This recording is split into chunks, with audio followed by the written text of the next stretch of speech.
You've lost touch with who you are, the core of your being.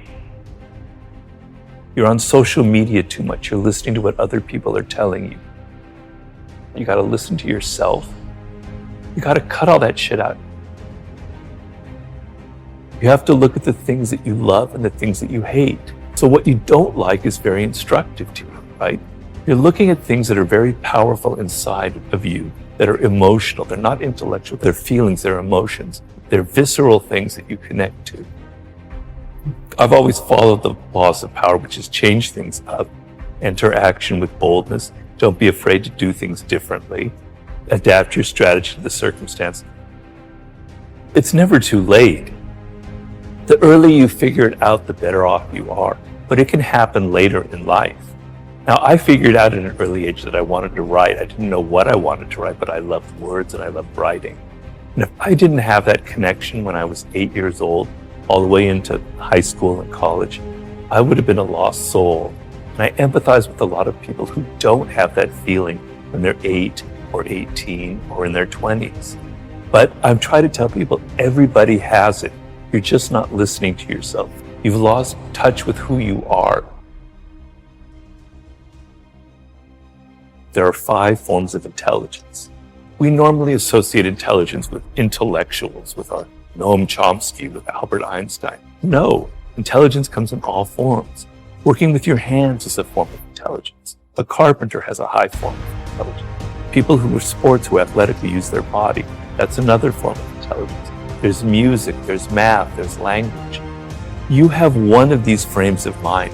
By the way your brain is wired, you are inclined towards one of them.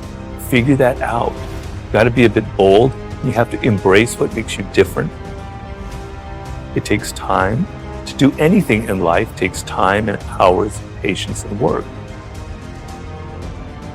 So I like to tell people to go back to their earliest childhood memories of things that really excited them before they got mixed up with parents, teachers, and all that, other people telling them stuff, you know? You gotta cut all that shit out. It's not like it was when I was growing up. There were things that were better back then. There are things that were a lot worse, right? You have so many more options. It's just that you're not going to reach them. You're not going to be happy in this short time that you have to be alive unless you take it seriously and still have some fun and adventure and excitement. You got to listen to yourself and you have to embrace what makes you different. Just don't listen to your parents go, I got to be making $100,000 when I'm 23 and go to law school and do all this stuff. You're going to burn out. So kind of understand I guess the main thing I would say is know who you are, know what you're, deep down your core, what you love, what you hate, and what you were destined to create in this world. That's like the most important process you can go through. Everybody has that potential. But I know it doesn't come easy. It's a process and you have to be patient, but you have to put in the work. But another skill that you cannot ignore is the social.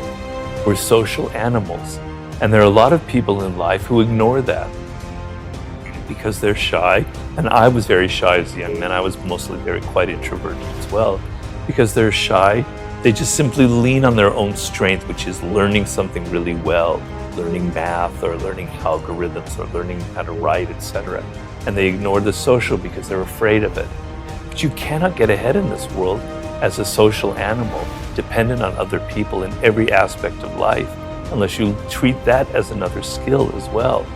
So yes, the process of looking inward is absolutely essential, but you cannot disconnect yourself from your teachers, your mentors, your colleagues. You could have all the skill in the world and know your life's task brilliantly, but if you continually alienate people by your boorish behavior, by your insensitivity, all of the skill level in the world will be completely neutralized by your own mistakes.